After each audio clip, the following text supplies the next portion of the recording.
wanatembea njiani wanatingisha nyasi zao, kumbe ni masingomaza wana watoto 5 na waseme. Kaka. Singomaza si mimi, mwenye watoto 5 si ni mimi. Naongea na simu dadangu. Wewe. Kwa sababu tusiongee na simu. Sikia nikwambie. Hayo mambo unaongea ni ya kwangu kabisa. Mimi na watoto 5, mimi singomama. Kwa hiyo sikuelewi. Mimi sikusemi sasa. Mimi Jafari usikate. Alafu anaifanya na Sile tukisema kidogo lazima akufuate. We kaka. Unajua nikikuchekea mimi nitakuwa sipati wateja.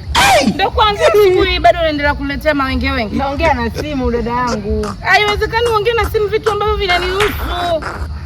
Na ukimwangalia huyo aminiki kabisa kama ni singomaza. Lakini jichanganye uone. Ukienda nyumbani unakuta mitoto 5 yote. I wonder. Ila mdogo Tozi unanifurahisha mie.